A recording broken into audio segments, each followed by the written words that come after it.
the Latin American Perinatology Center Club, Women's and Reproductive Health, to discuss an extremely important topic, women's mental health before, during, and after the COVID-19 epidemic. We have translation into Portuguese, Spanish, and English. If you look at the icon in the lower bar where you have the globe, you can identify and choose the language where you feel more comfortable. Today, we started with this webinar, a series of initiatives regarding the discussion of women's mental health in the club.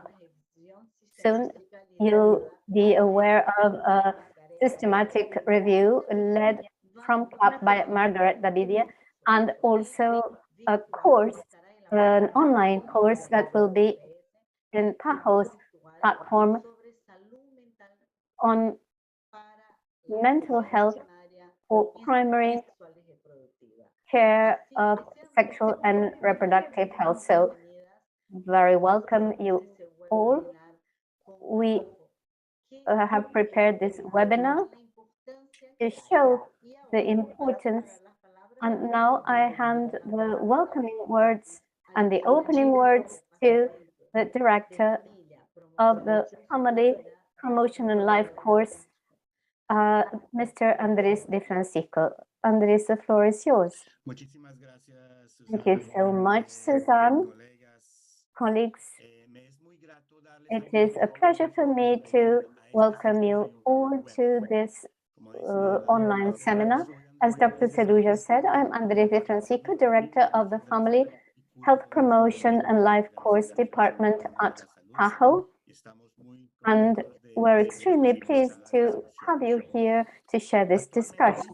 At present, well, we're still facing the uncertainties created by the COVID-19 pandemic in very complex scenarios that imposed great emotional suffering on the general population at world level.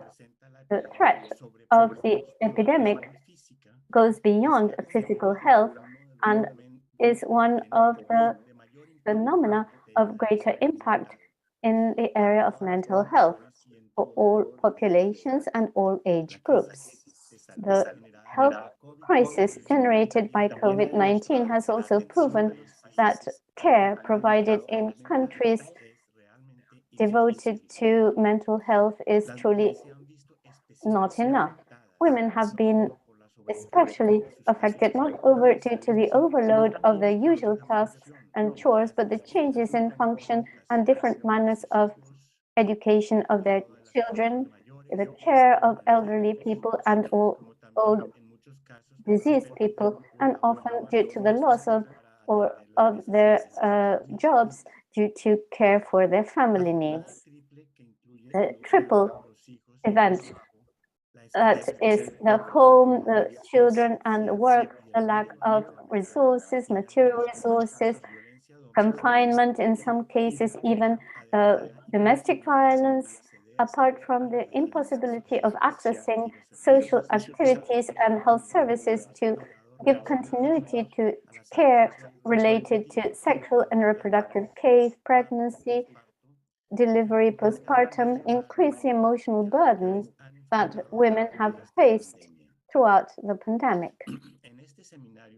In this seminar, where we have the collaboration of the Mental Health Department and Substance Use Department of the Non-Communicable Diseases Department, mental health experts, we will discuss mental health care to women throughout the life course, prior to the pandemic due to COVID-19, during the pandemic, and the consequences for the future.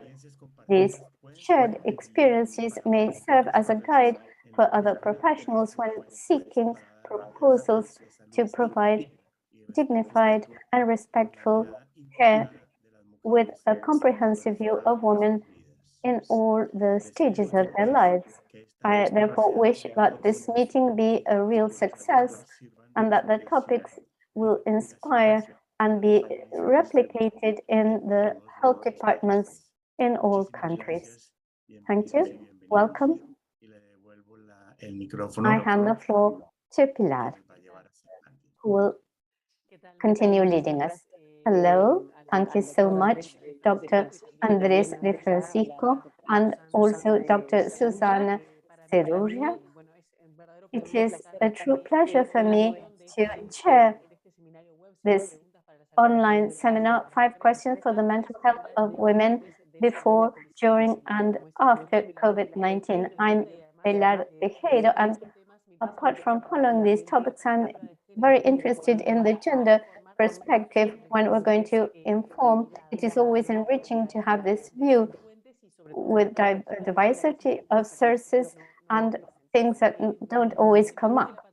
And the impact of the pandemic that is still being studied, a pandemic that hasn't ended. And I will introduce what we're going to do starting now. We have 5 questions for panelists to try to deepen into what Mr. De Francisco said. And this is related with mental health of women. And to deepen in these matters, we'll have with us Dr. Margaret Arena.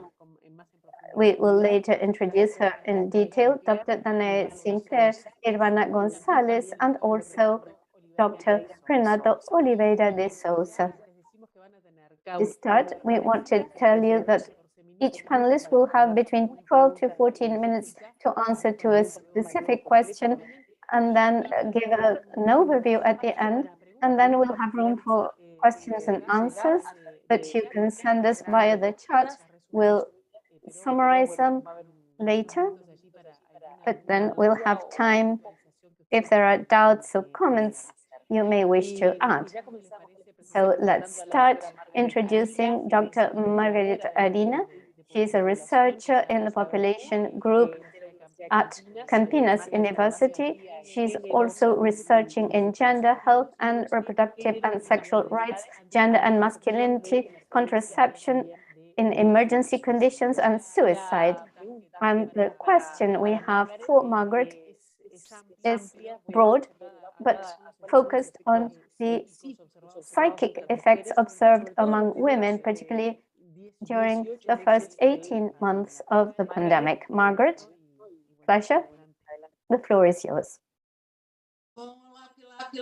Hello, Pilar. Good afternoon, good morning. We have a diversity of participants. I want to start mentioning my great satisfaction in participating in this web seminar with very qualified specialists as part of an effort projected by a CAP, an institution I'm grateful for, and all the team that has worked with us, particularly Thais Forster, and the whole set of members of the team that have been working for some time with us. I want to start stating that the pandemic showed how the circumstances of our life as subjects in a world marked by inequalities increased the volume of psychic and psychiatric symptoms and showed the pain suffered by women emerging as great social symptoms vis-a-vis uncertainties, fears, isolation, lack of security references, and without realizing, all women increase the pains of our subjectivities that had been already installed. Initially, it was common to hear about the panic syndrome, hypochondriac symptoms, sadness, and depression, oftentimes quite severe, mourning, and also melancholia. Women also had a great increase of obsessive compulsive rituals. The pandemic encouraged this. Insomnia, feeding syndromes, anorexia, excess consumption of drugs in general terms, legal and illegal, and more particularly, we evidenced that there was a claim, a demand, because there was great psychic fatigue. ECLAC has an annual report regarding the social situation in Latin America, and there was increased figures of people in poverty levels, 5 million, reaching levels of up to 27 years ago. Less participation of women in the workforce, particularly in the area of services. There was an increased proportion of women without their own income. As regards education, the region had the greatest interruption of classes. This has an impact on the cognitive development of children, and because of this interruption of the school cycle, women had to be devoted to care those needing care, and this has remained unchanged and arises as a very cruel demand, and that continues via culture and language. And this is marking pressure on the body and on the psyche of women, as if those direct care were natural or exclusive for the female sex, and if it were not enough with the support already provided. According to the recent study by IDB, the confinement and the economic recession increased psychological disorders. We have different studies where we have recorded this. PAHO has spoken a lot of this. There was increased 6% in the prevalence of general depression and 6.5% of anxiety in 2020. And the figures for suicide among women have likewise increased since 2020, after having remained stagnant in 2020. We conducted research together with CLAP on COVID-19 and mental health, and our effort was to check how the psychic changes of women were perceived in the scientific literature. We analyzed 131 papers published since the start of the pandemic until the end of July 2021 in qualified databases. I bring just a small example of what this study shows. As a director of CLAP, Dr. Suzanne explained. This will be soon published. As for the prevalence of mental disorders, studies were mainly focused on depression, anxiety, and symptomatic stress. We identified that independent of the countries of origin, regions, and cultures, and the social classes, studies in most women, pregnant or not, presented during the pandemic greater presence of anxiety as compared to the male population. And this was observed in women with prior clinical conditions and the development of symptoms during the pandemic. I also wish to highlight that greater anxiety among women isn't natural. In the studies and in the literature, there is nothing that could state that there is an essential condition in a woman to justify this greater situation of discomfort at psychic level. What we face are constructed responses symbolized in our bodies historically and also in our language. It is culture that leads us to function in this way. And we worked 4 dimensions of factors that appear as central in the mental health of women during the pandemic: social and demographic aspects, religion, residence, economic and social and aspects, issues related to the pandemic context, such as the concern for the loss of job, of housing, inappropriate housing. This has been linked to all the results of mental health or what occurred in this field. But when we look in greater detail to factors linked to this process of greater emotional anxiety, the truth is that the better schooling levels, less income, pre-existing levels, living alone or only with children, that created a greater risk for anxiety and depression among women.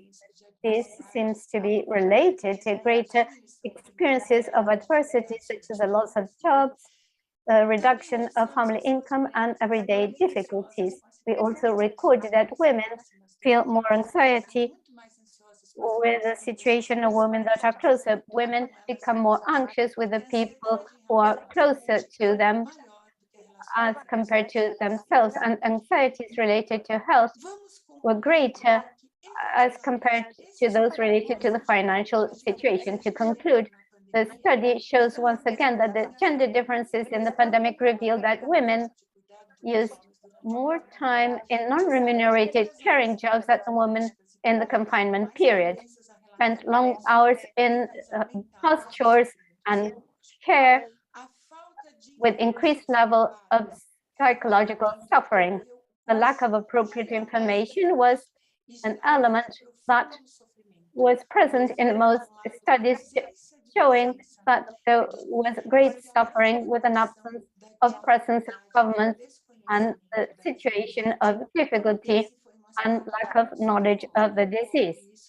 Podemos ver em vários países da região como, no fundo, né, essa relação, né, com a comunidade de cuidados, né, so that relationship with the community of care, of the public policy, of a policymaker was almost non-existent. The level of psychological ailment during postpartum was far beyond than was expected normally during pregnancy, and those that were experienced by other groups during the pandemic. We're also going to talk a little bit more about the pregnant women. It was very clearly observable that this group was specifically worried about certain things that were mentioned by the different studies. And it was important to deal with mental health issues and the psychological conflicts of women undergoing that experience during that period, because it was important to try to ensure a good quality childbirth to the babies that were about to be born. If that were not done, then women could be substantially jeopardizing the quality of care and the possibility for a good psychological and physical development of the children that were about to be born. That was very striking, because in general terms, starting in the 80s, when people started talking about the comprehensive health of women, the big criticism in terms of public policies was that it was necessary to quit working with to stop working about the fact that a woman had a fetus that was going to turn into a baby and adult. It was necessary to place women in the center of everything when you're working with child health, because we need to be comprehensive when dealing with the mental and physical health of the pregnant women, especially when they're pregnant. In this period, then, the specific issues with COVID, with the threats posed by COVID, there were certain factors that were associated, and there were concerns during the pandemic on the settings of childbirth and how it would take place. But especially something that was important was that women were afraid of being alone, on their own, during pregnancy because of COVID. Women were more prone to get depressed during pregnancy versus pregnant women in other periods of time. But despite the increase of depression in pregnant women, there are very few studies that focus specific populations, including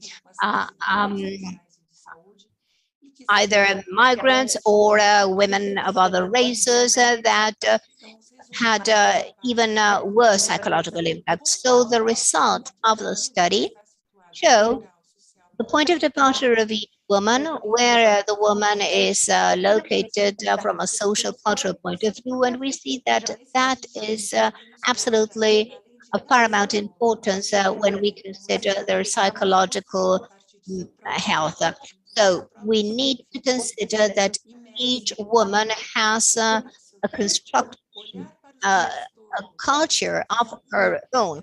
We have to look, we only not only have to look at disorders, but we have to see women and her symptoms and her pain, but also her life history. We have to consider symbolic language and cognitive modes of expression. That is how we are going to be able to see them when we develop a policy for mental health of women. Those policies need to be reviewed in the long term. And we have to think of them in interdisciplinary frameworks, especially considering the context of intersectoral mental health, so as to prevent more complex psychological crises that end up making them more distant from their own family links. So we need to be able to listen to the women and to focus on the process that they experience, and not only to consider their physical disorders, thus favoring their psychological reorganization and favoring uh,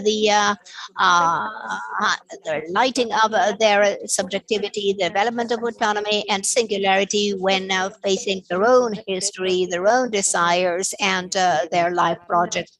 So with this, I'm done. Perfect. Perfect. So there we thank Margaret Arila, who gave us that overview. She's a researcher, a population researcher. So mental health there, as she puts it, is much broader than a health issue. She gave us an extensive approach, and that should be the focus of studies that we still lack, especially with dealing with specific populations.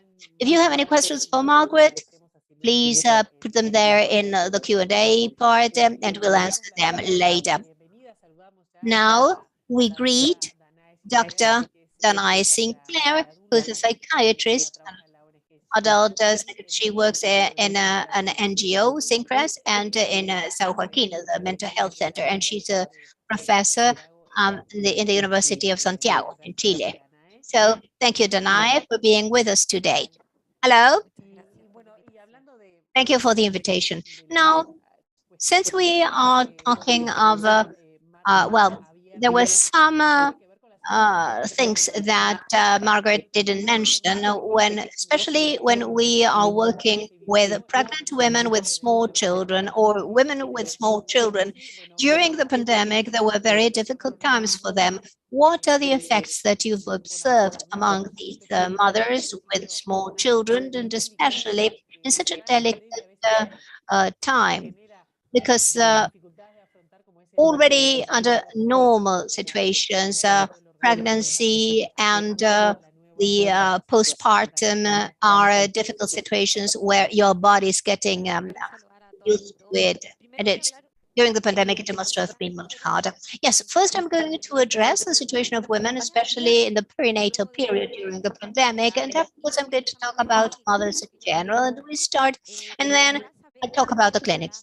That's my expertise. We know that pregnancy and postpartum and until the children are 2 years of age, women are especially prone to depression. Now we speak of neonatal depression and not just postpartum or puerperal depression, because we consider up to 12 months after childbirth. Before the pandemic, we knew that from 10 to 15% of the mothers would develop a depression, and it's the most common disorder. Among the women that are having their first baby, it's even much higher, and even 35% is the figure that can be reached with the women in the low socioeconomic levels. In Chile, pre-pandemic, it ranged from 10 to 30%, depending on the study and the symptoms considered. And what we saw, at least in the studies that were performed and surveys, global surveys during the pandemic, we started to see an increase in the reports of depression in the prenatal period. In May 2021, a study in the UK already showed that almost half the women that that had a baby during the pandemic developed postpartum depression. In Chile, from August to September 2020, 2,500 mothers from 0 to 3%, 42% of them admitted that during the pandemic they had presented mental health disorders. Now, truly, these figures are not surprising for those of us that work with mental health, especially during the perinatal period. And maybe this is something that doesn't happen with other psychiatric problems, but the main risks for developing depression during this period indeed have to do with adverse environmental situations, a poor support by the partner, poor support from the family, stressful conditions, stress in general. So the pandemic ended up being the perfect storm that puts all those elements together. Now, I want to emphasize that I consider that was one of the main problems that women had, and especially mothers, and this was mentioned by other panelists, because in the end it has to do with the collapse of the network of care. That's the way I see it. That was even more important than uncertainty and being afraid of getting the disease. But that was one of the factors that led to an increase in depression among pregnant women or small children, and it's that the network collapsed, at least in Chile. But the problem of care is not a new problem, and it has its worst impact among women, but it was even worse during the pandemic. And so we and even more women lost their jobs because they had to take care of somebody. And so we went a decade backwards.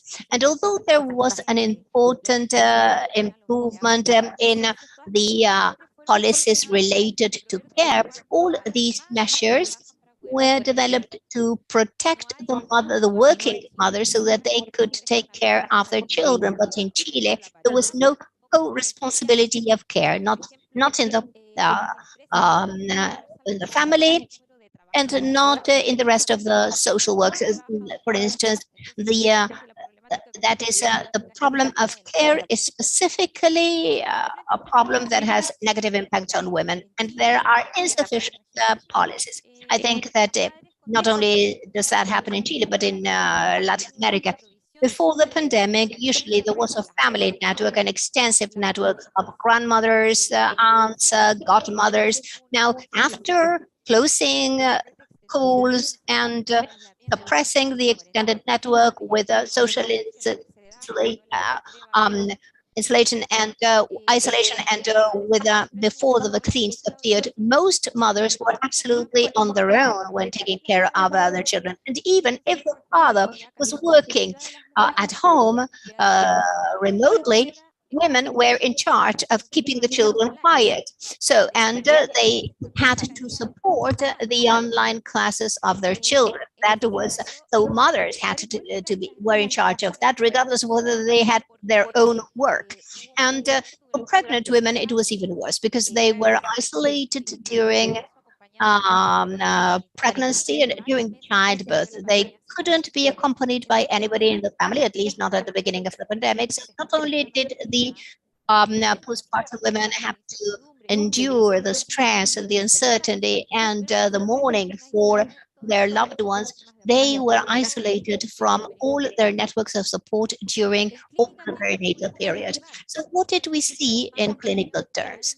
Many mothers of school children or preschool children had to accommodate their working hours to be able to do everything that they had to do. So they were working like 3 times what they have needed to. So very often they had to work at night or even at dawn, so that they could do the most during the time that the children were sleeping, and they could devote the daylight hours to the care at home. So many poor women were isolated for many months on their own with their babies. And under these circumstances, we saw a remarkable increase in the consultations for um, irritability, tiredness, guilt. Women were especially felt guilty for feeling depressed or hopeless. There were also many somatization issues, and it was even worse among women who already had some depression or had depressive events in the past. So it was very difficult to make this all the care of children with teleworking or even going back to work. Very often it was evident that the woman was seeking care because of the problems and there were many cases in which women had to be absent from work during their after the pandemic. All the physicians that care in mental health, primary care, psychiatric or mental health response to social issues, giving sick leaves and giving antidepressants as a response to the collapse of the caring network. So apart from the consequences on mental health generated by this collapse of the network and the triple workday, we had economic consequences, loss of jobs, and furthermore, a subjective perception of being rather invisible to the state in these mothers, because the care issues are always occurring inside the home. And thanks to teleconsultations as psychiatrists and therapists, we had this window to access this intimate world inside the homes during the pandemic, where often I had to see a mother together with the children during the consultation, or being constantly interrupted by small children while we had the medical visit.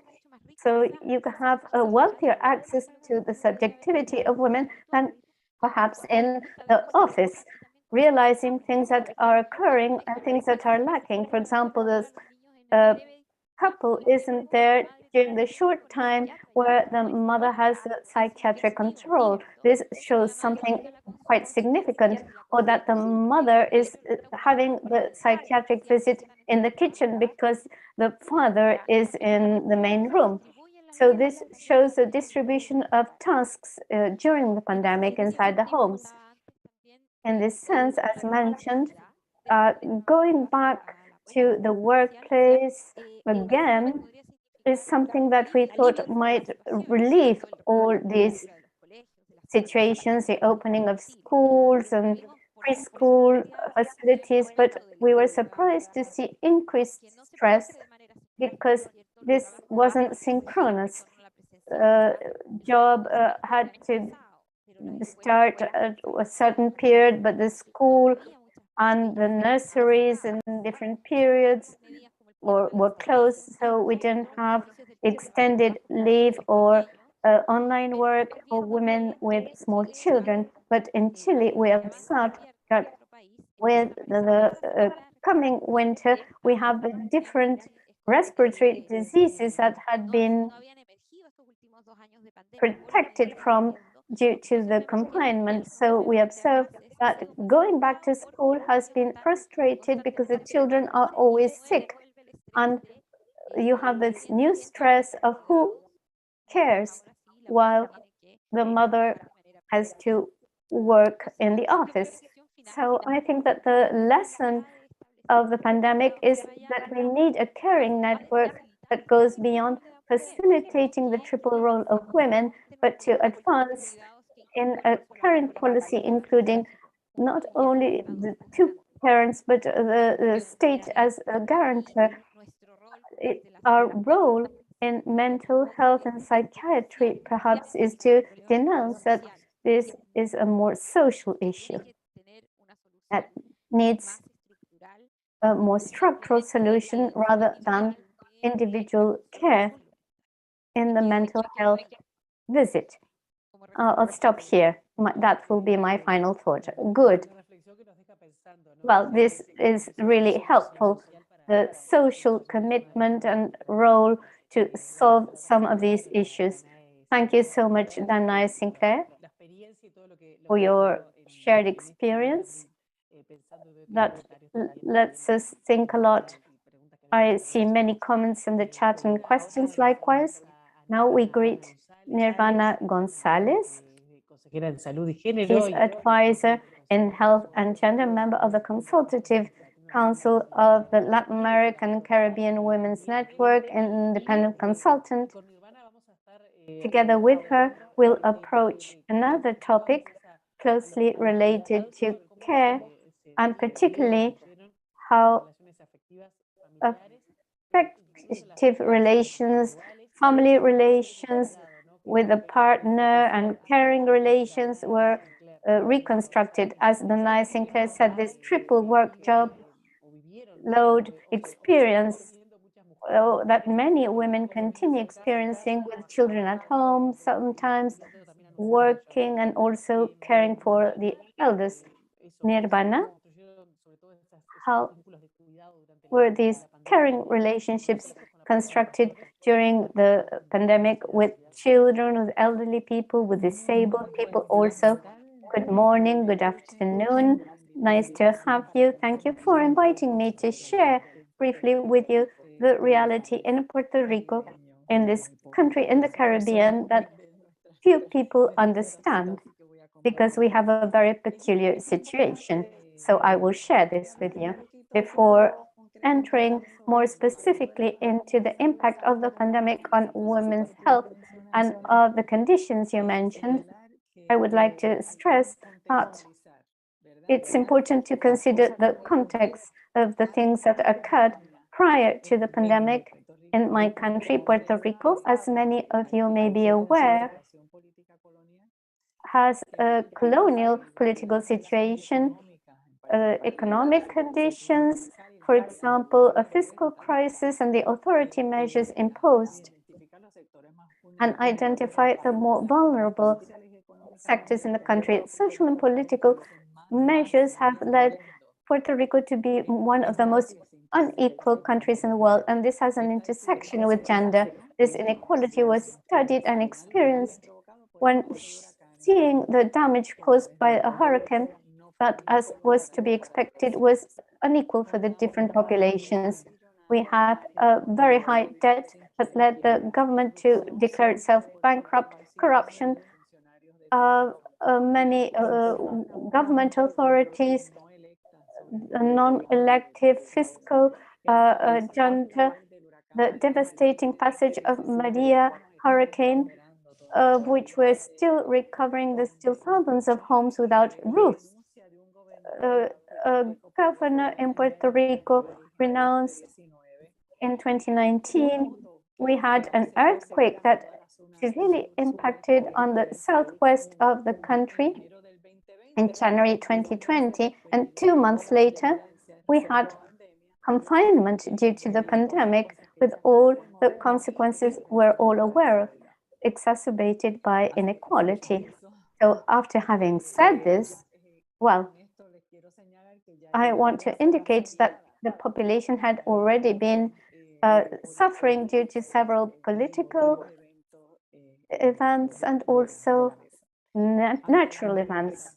Vis-a-vis the precarization and increasing poverty of the population aggravated by the pandemic, we have faced massive migration, close to 500,000 people due to lack of jobs, and over half of physicians and nurses in the country left the country. At present, we're facing a strong wave of gentrification, and that's the displacement of communities by foreign millionaires that are coming to purchase the land and homes that we cannot pay in Puerto Rico due to major inflation. So we reached the pandemic in Puerto Rico. Apart from confinement during several months, we had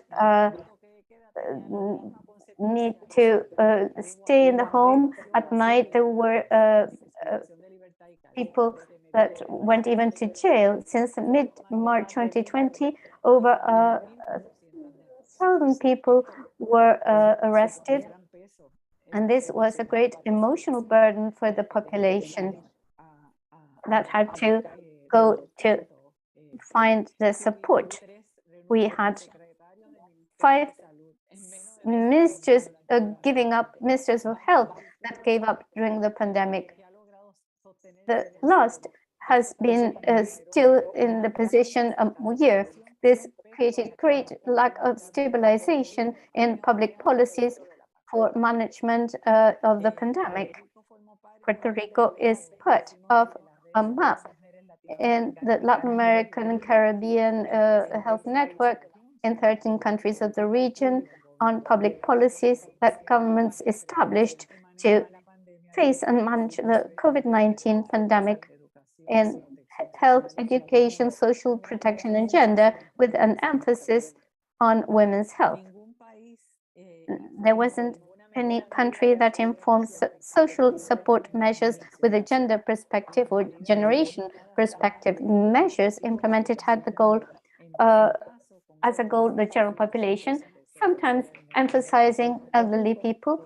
In the case of Puerto Rico, all the information and care measures were addressed basically to this population, nothing specifically for women.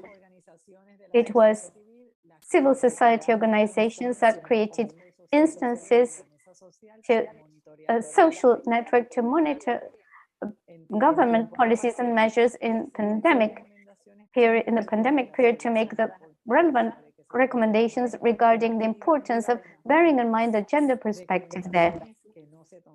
These recommendations were not borne in mind to date. In this study, only 2 countries, Salvador and Ecuador, conducted information campaigns on the co-responsibility in care that we know is one of the burdens that women historically carry, with the aim of making visible the non-remunerated care work conducted mainly by women in the context of the health or sanitary emergency. The support measures for caring tasks were non-existent in all the countries, and Puerto Rico wasn't an exception. Everything was concentrated on the health department. There was no sexual and reproductive health care in the abortion clinics, for example. To give an example, the government policy at the time was to give priority to what they determined as essential health services.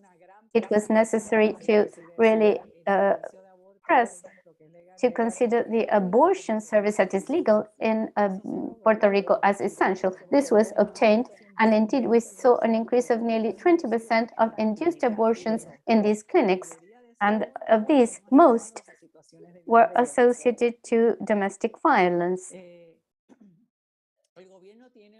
Government has an emergency line permanent throughout the year called the PAS line, and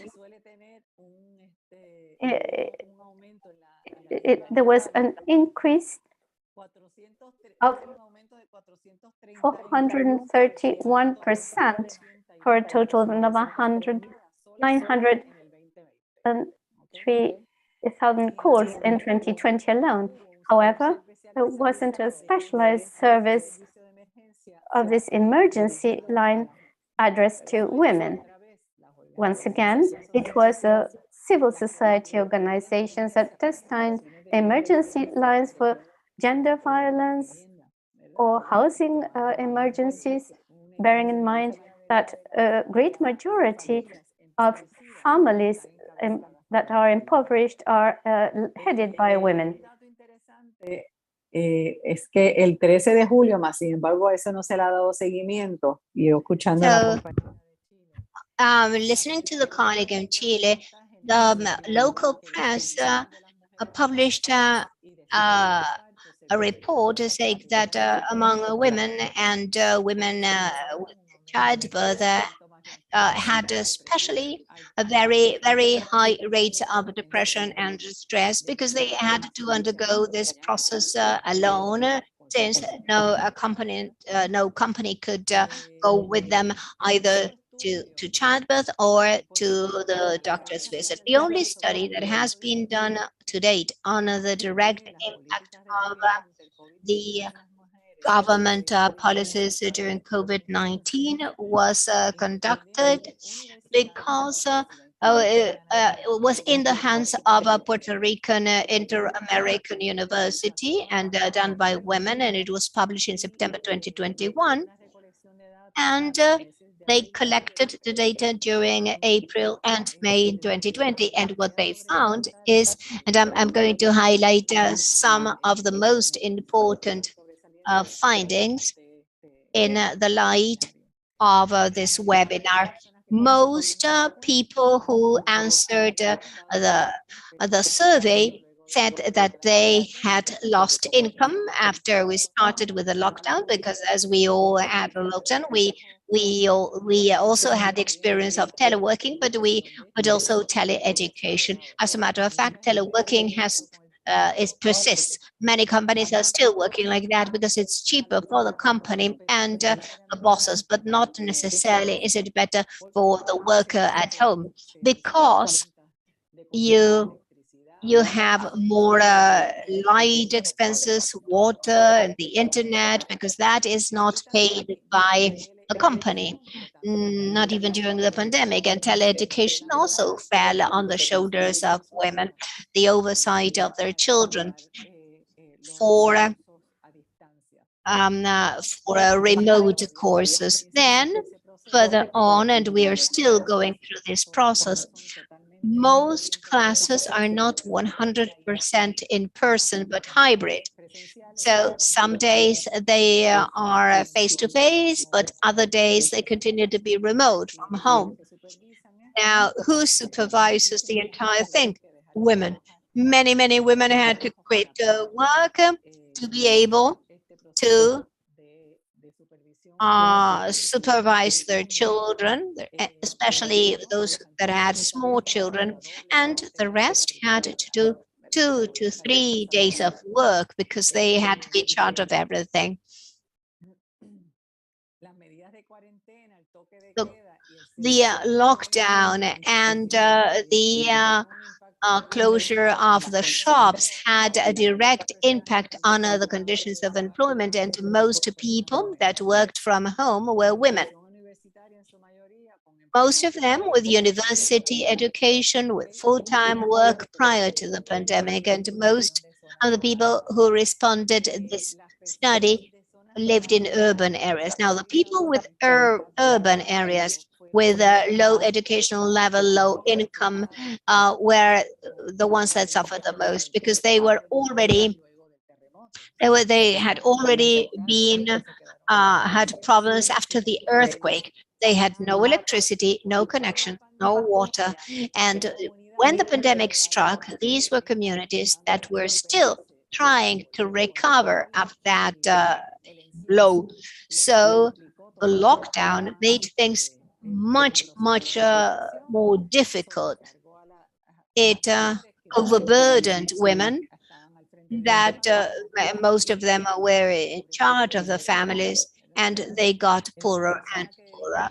Now, the people that devote more time to supervision of schoolwork of our children, we know that it's women, and we saw that of the women that express that mothers are the ones that devote more time to the supervision of work, remote work of their children, was 90.2%.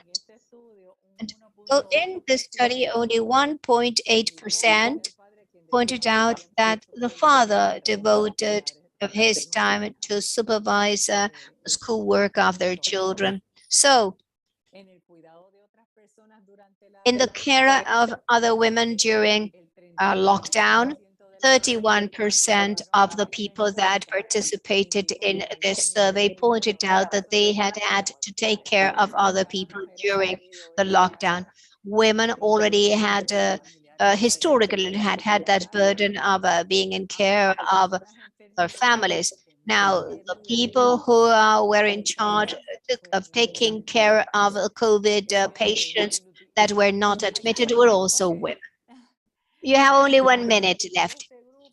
Well, the women of this group, 87.1% were women, and the people and the caregivers are in all ages, belong to ages. And here I'm going to show the intersection between gender and economic stability. You know that that during the crisis, the economic situation has a severe impact on health too. So after the 6th month of pandemic and lockdown, we started seeing some financial aid to support parts of the population so that they could pay for their bills for survival. But this didn't change the situation of overburden of home chores and giving care to family, especially if they were sick. And in Chile, well, they also mentioned the teleconsultations. That is, telemedicine was a very good thing for the people who had access to it. Not everybody, especially in rural areas, not everybody had access to computers or to internet connection, nor did they have the technical knowledge to be able to work them. So teleconsultations continues to be a service, although it's been solved, but for a group, for a more privileged sector with a good education. So I'll stop here. Well, certainly there will be possibility after listening. Well, we have some questions and we'll be able to answer. So Nirvana Gonzalez was there. The Latin American women, because we had a lot of information that we have shared. So now we receive Dr. Renato Oliveira de Souza, who's the head of the unit of non-communicable diseases and mental health of PAHO. Renato, welcome again. How are you? Renato, welcome. How are you? How are you? Here we have two questions for Renato, especially with what has to do with institutional part. What changes institutional public health policies have been made in the field of mental health oriented to women? But especially, what are the future actions? What are the lessons learned, and what should be considered to design mental health of women, considering the psychological sequelae that have generated because of the pandemic, and especially when considering the social, political, and economic changes that we are still going through. So, Renato, you have the floor. Thank you for the question, and first of all, let me thank and congratulate CLAP for this initiative. Mental health is a multi-sectoral field, and everyone has a role to play. And only by working together, as we are doing here, we will really be able to advance. In fact, over the past 2 years, there has been an important and growing awareness of how women's mental health has been disproportionately affected by the COVID-19 pandemic. Pandemic-induced stressors, such as greater exposure to domestic violence, employment and financial insecurity, and the burden of caring for children at home and other family members, as some of my colleagues have already mentioned here, they all have contributed to worse mental health outcomes for women, including well-documented high rates of anxiety and depression, among other mental health issues, in fact. we are also aware that records from helplines, police reports, and other service providers coming from different countries in the region have indicated an increase in reported cases of domestic violence. En casos informados de violencia doméstica, en particular el abuso de los niños y violencia, sabemos que estos informes son subestimados en general. Hay altas tasas de violencia no fatal previa a la pandemia, en particular contra las mujeres, pero también niños y sujetos mayores se mantienen en nuestra región. Por ejemplo, se estima que 25% de las mujeres casadas o con pareja entre 15 y 39 en las Américas han experimentado violencia íntima y sexual en su curso de vida. Y la violencia personal es un reto mayor para el COVID en las Américas que lleva a consecuencias significativas a nivel mental, asociado con una serie de afecciones mentales que afectan a las que sobreviven, incluyendo ansiedad, estrés postraumático, trastornos del sueño y también comportamiento suicida. Sabemos que la supervivencia de las mujeres a la violencia sexual hace que tengan 2 veces más trastornos y 6 veces más depresión o ansiedad comparados con las que no han presentado esta forma de violencia. En paralelo a lo que hemos visto, la pandemia COVID-19, de hecho, ha expuesto varias brechas de los programas existentes que llevan a disrupciones importantes en los servicios mentales, como se ve en la encuesta de la OMS, de la continuidad de los servicios esenciales. Los servicios para trastornos mentales fueron informados como los que tuvieron más disrupción, con 60% de los países de las Américas informando disrupciones en 2021, comparado con la encuesta inicial de 2020, donde las disrupciones en servicios de salud se han mantenido y a veces empeorado. De modo que la realidad es que en un momento que la gente más necesitaba los servicios, muchas veces ellos no estaban presentes para apoyar a la gente, en particular a las mujeres necesitadas. Pero de hecho, como respuesta a esto, hay aumento en la conciencia de la salud mental de las mujeres y hay ejemplos importantes de niveles de abogacía altos en la mujer. En 2020, OPS y la vicepresidencia de Costa Rica iniciaron un diálogo de alto nivel, una prioridad para los derechos humanos de las mujeres. Además, este año, en 2022, la OPS ha establecido la Comisión de Alto Nivel para Salud Mental y COVID-19 para guiar a la región de las Américas y Estados miembros para responder a la crisis actual de salud mental y construir mejor salud mental para el futuro. Notablemente, la comisión es dirigida por el ex vicepresidente de Costa Rica, la señora Epsi Campbell-Ba, que ha apoyado mucho la salud mental de las mujeres, y esta comisión tiene una mayoría de mujeres, incluyendo mujeres del gobierno, la academia y la sociedad civil de diferentes partes de la región. Entre ellas, también la secretaria ejecutiva de la Comisión Interamericana de Mujeres de la Organización de Estados Americanos, la señora Alejandra Mora Mora. Una de las áreas prioritarias que va a trabajar la comisión es las poblaciones que requieren más apoyo mental, con un foco en mujeres y otros grupos claves. La Comisión va a desarrollar recomendaciones dirigidas a decisores para asesorar acerca de las acciones necesarias para asegurar que todas las mujeres tienen los recursos de salud mental y el apoyo necesario durante y también después de la pandemia. Nosotros en OPS tenemos expectativas para apoyar a los países para traducir las guías de la Comisión en la salud mental de las mujeres para políticas y programas adecuados al contexto nacional.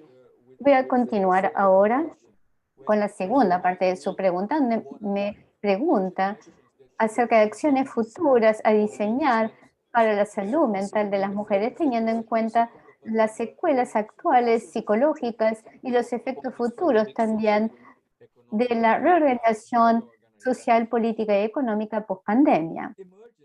Las emergencias tales como el COVID-19 y también otras presentan oportunidades críticas para fortalecer y reformar los cuidados de salud mental, de modo que los sistemas de salud mental y los servicios que brindan tienen la oportunidad de mejorar, de ser más equitativos y también más sustentables en vista de emergencias futuras.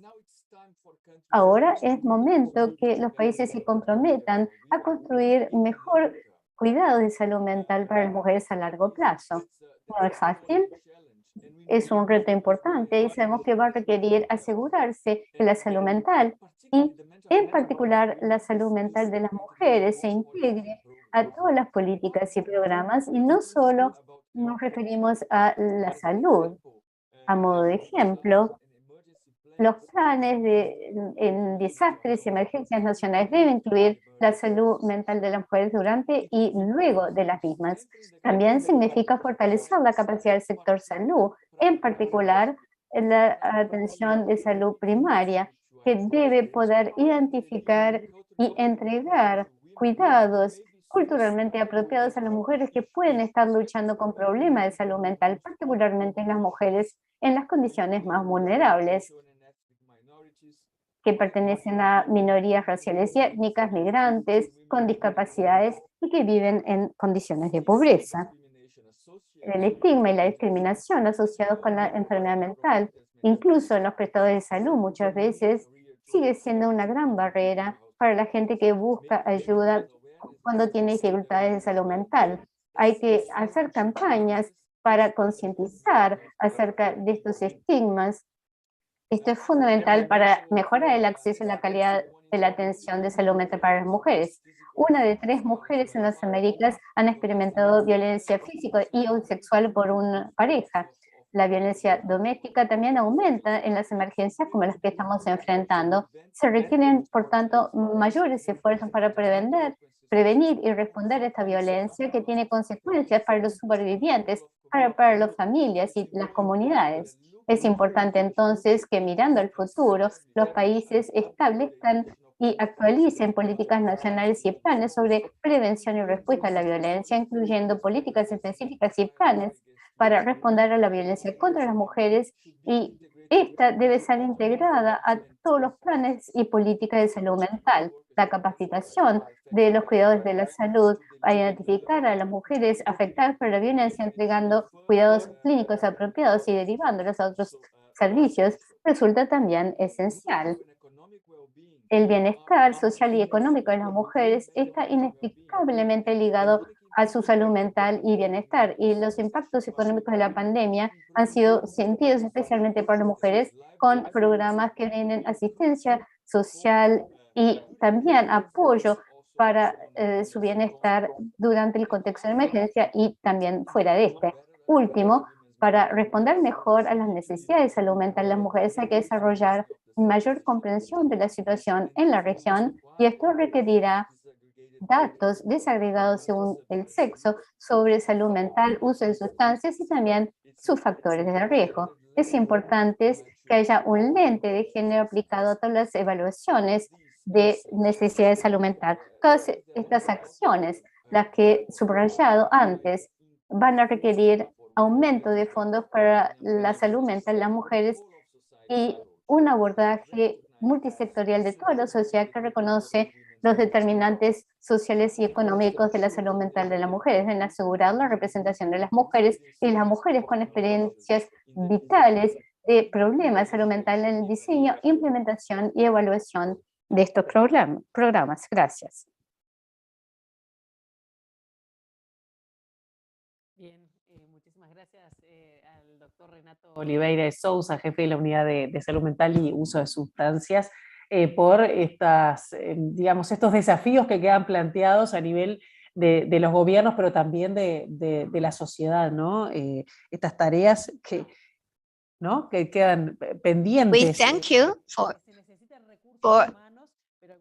we need human resources, but we also need to strengthen all the care in the first level of care, detecting the problems on a timely manner. I don't know whether there are any questions. I see that we're receiving some. Other than questions, they are comments. Guys, could you help me? tenemos unos minutitos, pero hablando de la fragilidad social, dice que es la esencia de muchos de los sufrimientos psíquicos. Well, social frailty has been expanded by the pandemic. And the care of not medicalizing social phenomena. Bueno, hay una pregunta bien concreta que dice que cómo se ha incrementado. There's a concrete question that says, what has been the increase of the use of benzodiazepines among women during this period? So, as we mentioned, of not medicalizing social problems. And here there's a question, what is the increase of benzodiazepine among women during this period?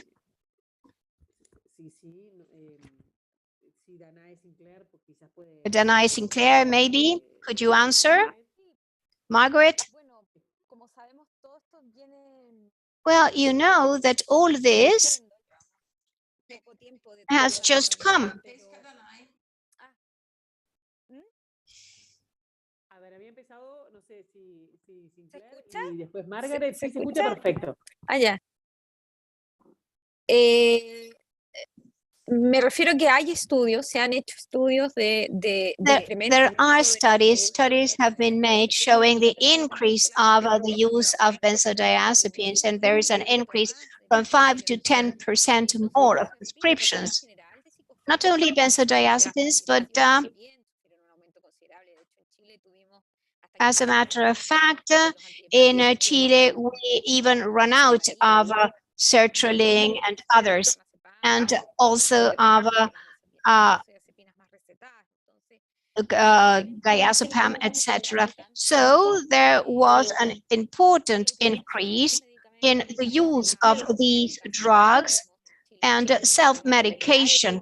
In Chile, we have a severe problem with self-medication of benzodiazepines because it's very difficult, very easy to get them. They can be obtained in the black market, just on the street fairs you can buy benzodiazepines. So indeed, it's a problem that is increasing, and that also responds maybe to the lack of training of the professionals, of the healthcare professionals. Not only psychiatrists are the ones that prescribe benzodiazepines, it's doctors in general, primary healthcare doctors that prescribe them to solve sleep disorders in society. un problema importante.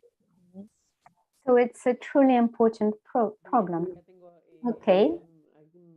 Here I have comments. Maybe Margaret, you want to give details? I didn't understand. Do you want to give any details about the use of psychotropic drugs or benzodiazepines? Well, I think that as I wanted to highlight, and as Dana said in her presentation, that oftentimes when women reach a department, they want medication, but also the possibility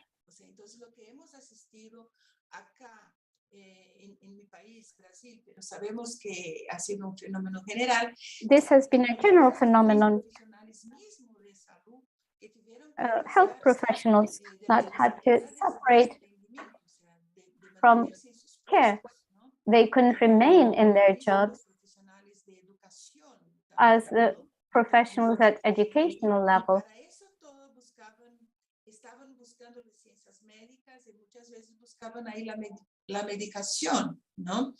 So they wanted medication. Unfortunately, I had to accompany a suicide that occurred in a city in Brazil of a nurse, a health professional, while providing care. Due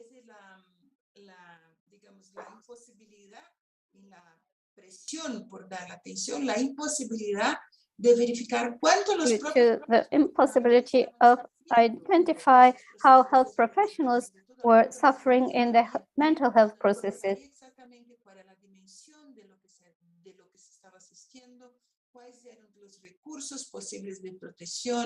The protection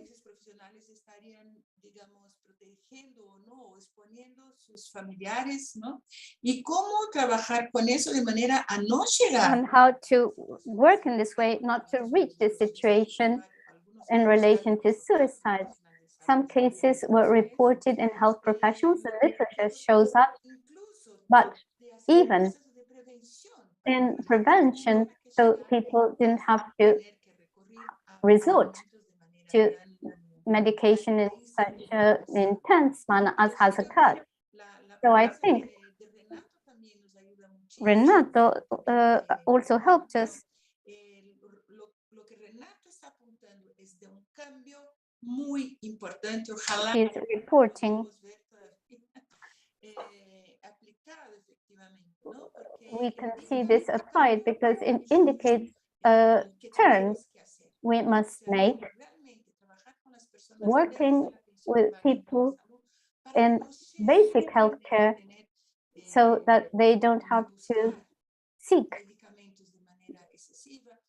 excessive medication or face very severe conditions as we observe and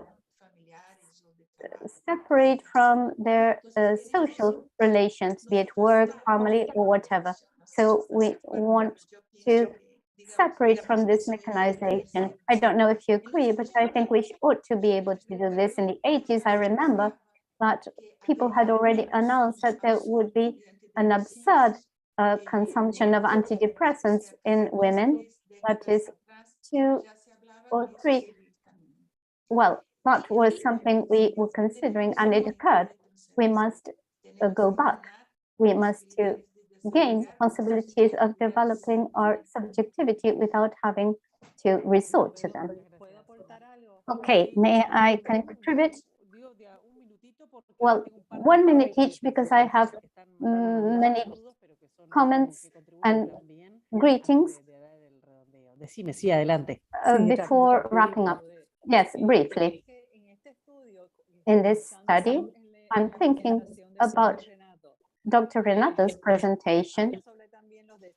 He mentioned the deterioration of health, and if this sample taken 88% as compared to 10%, 88% as against 10% of women reported increased anxiety, 82% versus 10% of men, depression. And I think this is extremely important. Panic attacks, 100% of women mentioned having, during this time period, panic attacks, 100%, emotional and physical fatigue, and high blood pressure. Furthermore, here it was very common, I think it occurred throughout, this word resilience as a word and concept, and there was a group of young psychiatrists that don't believe so much in the medicalization of mental health, who began to approach resilience as a manner of tackling this impact of the pandemic and all the other phenomena we had to deal with as a people. That is what I wanted to share with you. Thank you. Thank you, Nirvana. I have 2 comments here. One from the consultation table in the fight against poverty in Lima, Peru, stating that they agree with the triple burden of women throughout the pandemic and also increased poverty, lack of food in homes in Peru. A strategy implemented by organized women has been common pots. And as part of the national plan to face a pandemic, a protocol of comprehensive care was adopted, including the general population, groups at risk, and health workers, and part of the communication strategy with a gender approach with counseling by telephone. Does a colleague from Cuba wish to make a comment? In this program for care for women, do you have the floor? Bueno, Adelante, es un colega, Sintra Dunieski, Ahí el va. punto focal de... So this is a colleague from Cuba, focal point from Cuba. Yes, I think it was interesting. Go ahead. Sintra, si puedes hablar adelante. Está Can you speak? Is your microphone enabled?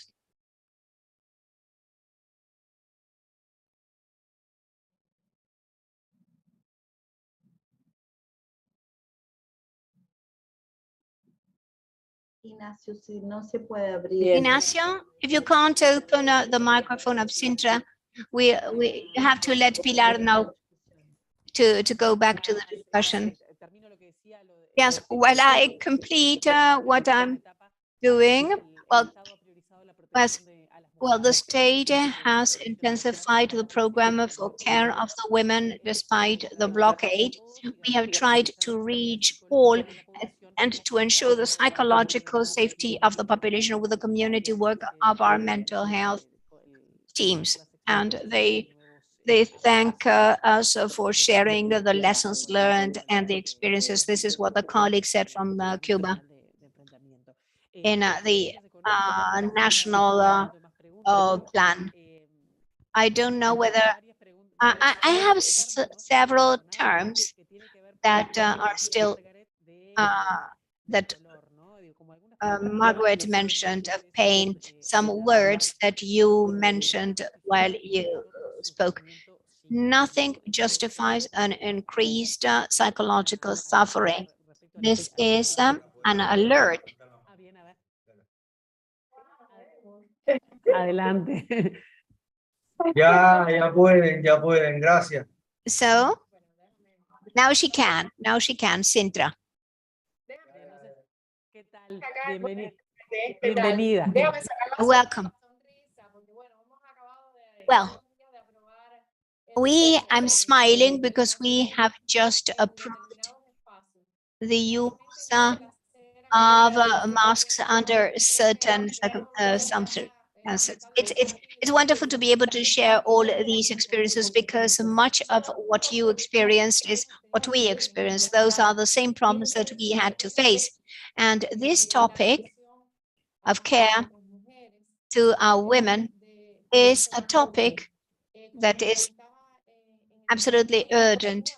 As I said in the chat in Cuba, we had quite a significant action, and there's the political will.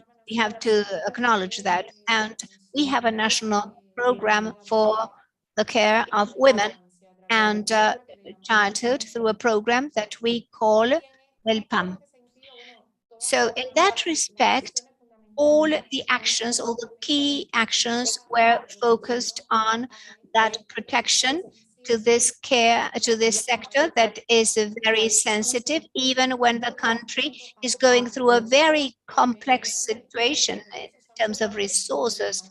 But the resources are made available to the most needy ones. And this national plan that we have evaluated during the pandemic, we see good lessons learned, and we see the need to continue with a different way of looking at problems of mental health. And in there, we need to consider the importance of interdisciplinary work and how we have to achieve it with other stakeholders, especially considering the self-care responsibility. Of course, the pandemic has also, we've seen an increase of violence during the pandemic, and it is more visible now, and we've had that the work of the program of women, and the key objective is to work in the integration of women and looking for new ways of entrepreneurship, autonomy, and management. I believe that despite the fact that we have a history in that regard, we have also identified that we have problems that we have to render visible. In that respect, I think that the most important thing is the diagnosis that we've done. So we have to look at the most important actions. We are happy in the way we have conceptualized, and there are many challenges. I think that everything that we've heard this morning provides us tools so that we can continue to work. We work together with the mental health and psychology department. That is very important. And there's another aspect that is also part of our mission. We've had important rainfalls and mudslides. We had a disaster because we had the fire of the Saratoga Hotel in Havana, and obviously that response from the society, that psychological support has been needs to be ensured. So I want to really thank you for giving me this opportunity. We were not ready to speak, but we thank you of all our heart the opportunity. From Cuba, we send you our love to all of you. Thank you. So thank you. Thank you for this comment. And just a few words. I don't know. I think that there are challenges that have been posed, but especially opportunities, because not everything was negative during the pandemic. There were opportunities.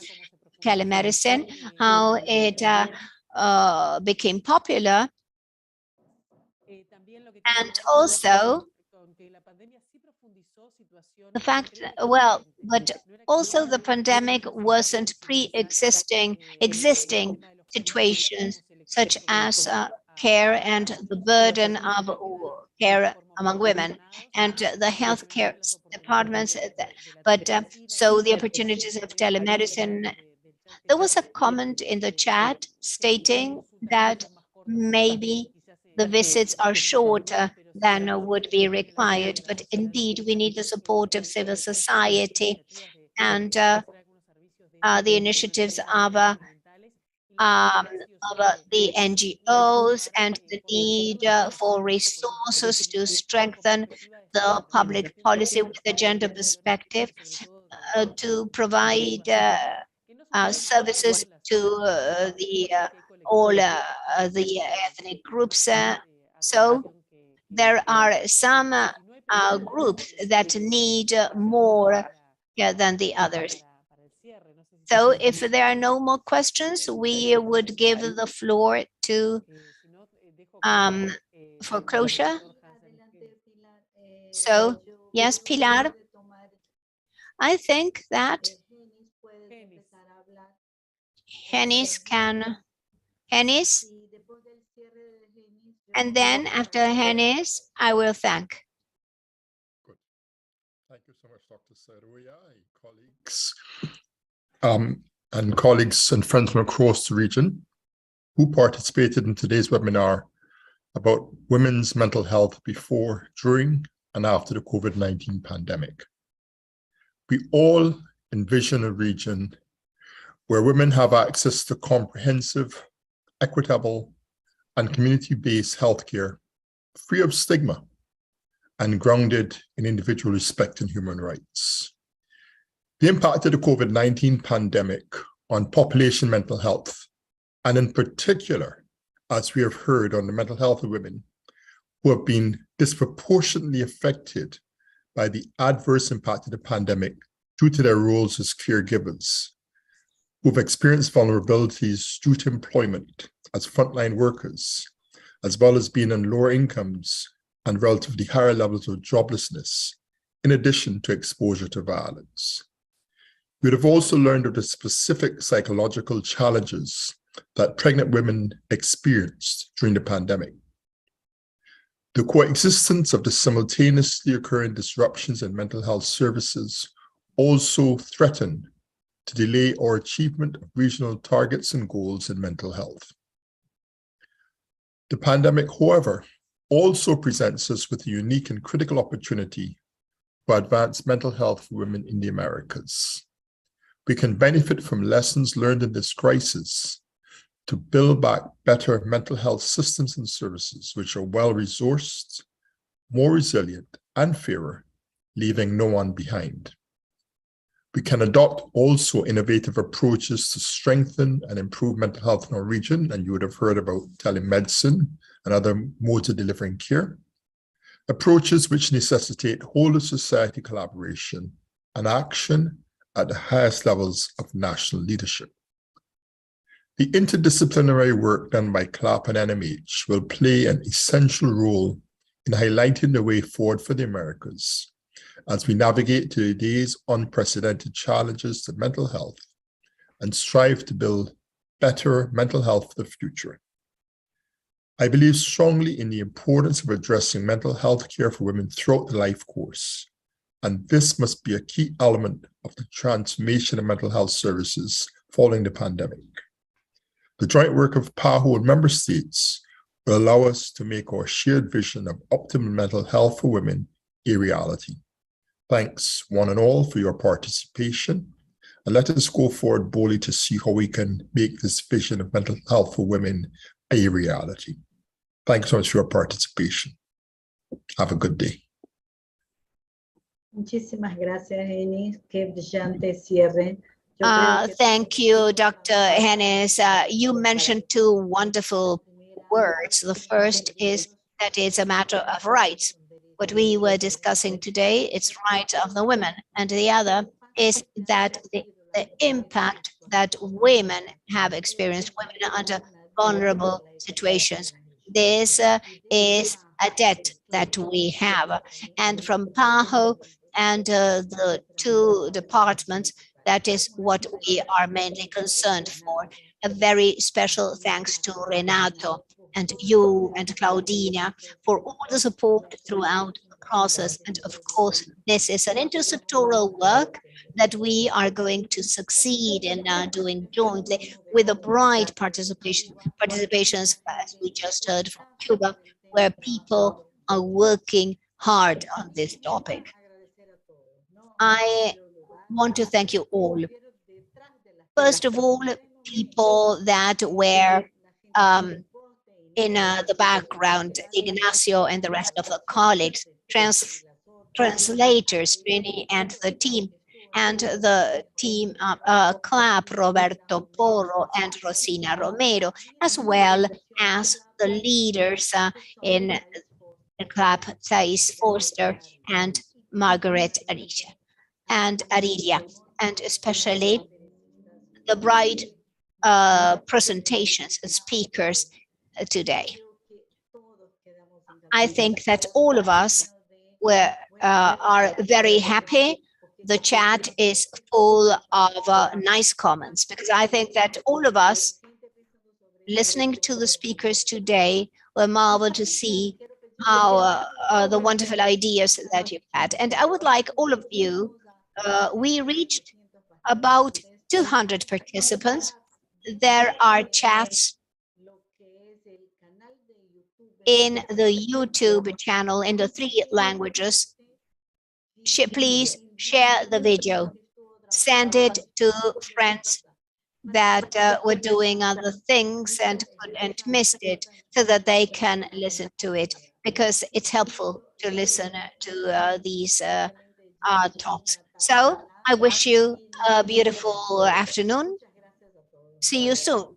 Thank you all. Thank you. Goodbye.